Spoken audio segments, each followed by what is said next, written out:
यहाँ पर अवतल दर्पण द्वारा आपतित किरण पहले हम लोग सीखेंगे, क्योंकि किरण आरेख से पहले ये 4 स्टेप हमें पता होना चाहिए विद्यार्थी। तो देखिए यहाँ पर ये अवतल दर्पण है, जो बाहर कलई है, इसको कलई बोलते हैं, अर्थात हम लोग लेप बोल सकते हैं।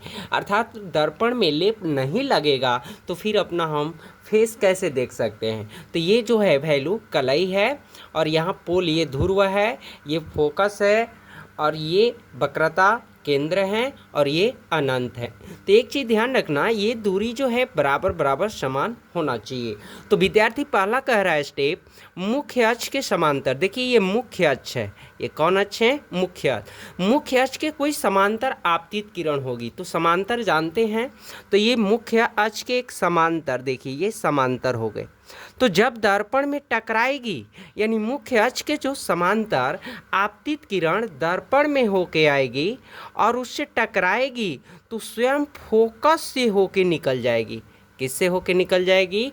फोकस से। ये चीज़ ध्यान देना, यानी कोई भी आपतित किरण मुख्य अक्ष के जब आप अवतल दर्पण में टकराएगी तो स्वयं फोकस से होके परावर्तित होके निकल जाएगी, अर्थात इसको हम लोग आपतित किरण बोलेंगे। ये चीज़ ध्यान देना, और इसको जो टकरा के निकली है इसको परावर्तित किरण बोलेंगे।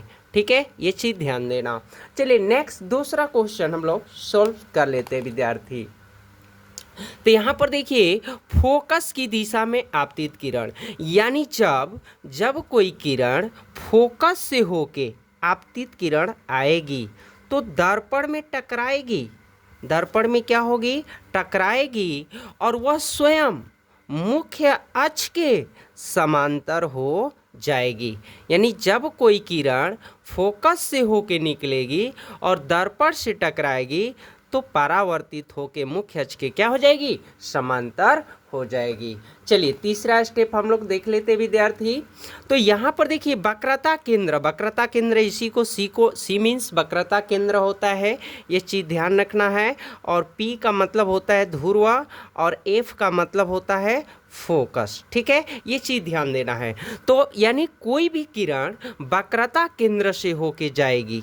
तो देखिए यहाँ पे हम किरण को वक्रता केंद्र से गुजार रहे हैं, तो ये किरण जो है वक्रता केंद्र से होके, यहाँ देखिए वक्रता केंद्र है, तो जब किरण वक्रता केंद्र से होके जाएगी तो स्वयं दर्पण से टकराकर उसी पथ में लौट जाएगी। ये स्टेप याद करना जरूरी होगा किरण आरेख अवतल के लिए। ठीक है, तो यहाँ पर याद रखना विद्यार्थी कि कोई भी वक्रता केंद्र से आपतित किरण होके जाएगी तो स्वयं दर्पण से टकराकर परावर्तित होके उसी दिशा में लौट जाएगी। चलिए यहाँ तक क्लियर हो गए। चलिए चौथा स्टेप हम लोग देख लेते हैं विद्यार्थी। देखिए ध्रुव की दिशा में आपतित किरण, जब कोई भी किरण ध्रुव की दिशा से होके आएगी, देखिए कोई भी किरण ध्रुव से होके आएगी और दर्पण में टकराएगी तो वह परावर्तित होके स्वयं मुख्य अक्ष के क्या हो जाएगी? अभिलंब हो जाएगी। यानी यह आपतन कोण आई और यह परावर्तन कोण आर के क्या हो जाएंगे? बराबर हो जाएंगे।